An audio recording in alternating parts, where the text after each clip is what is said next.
তোমার জীবন তোমার জীবন লিখে দিতে আমাকে কোনো আপত্তি আছে?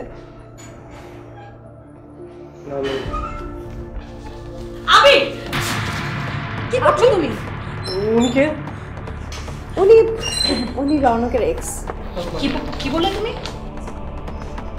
হ্যাঁ, মিথ্যা কথাই বললাম। লারার সাথে তো ব্রেকআপ হওয়ার রিজন আপনি, নাকি আপনার সাথেও এখন ব্রেকআপ চলছে তার?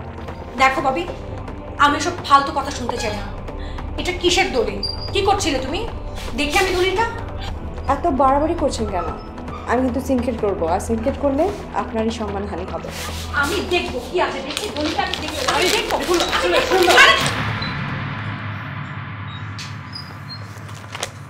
কাজটা আপনি মোটেও ঠিক করেননি। আমি কি করেছি আমি খুব ভালোভাবে সেটা জানি। Hello, excuse me. তুমি কে? হ্যাঁ, তুমিও চলে যাও, যাও।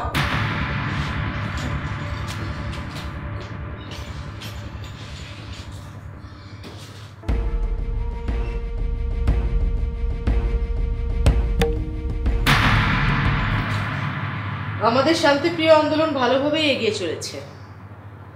সুখ উন্নয়নের সহযোগী প্রতিষ্ঠান ভোগ্যপণ্যের কারখানায় তালা ঝুলছে। ওদের ওষুধ কোম্পানিগুলো বন্ধ হয়ে গেছে। এখন পুরস্কার যারা দিবে তাদের ভিজিট হবে।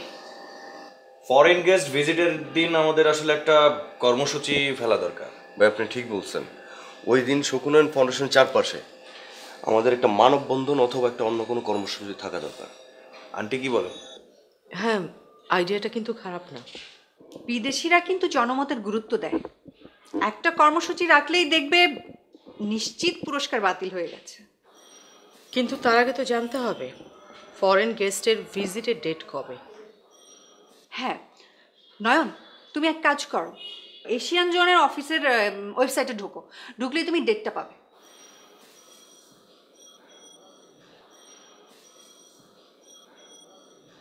ভাই ডেট তো দিছে 27 ডিসেম্বর।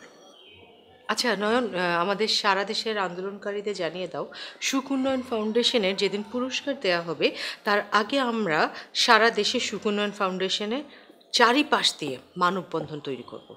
আন্টি আমি পোস্ট দিয়ে দিচ্ছি।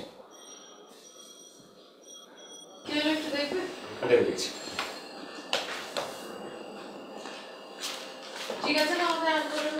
হ্যাঁ একদম ঠিক আছে। না, এটা করতেই হবে, নাহলে তো হিসেবে Wow, that's great that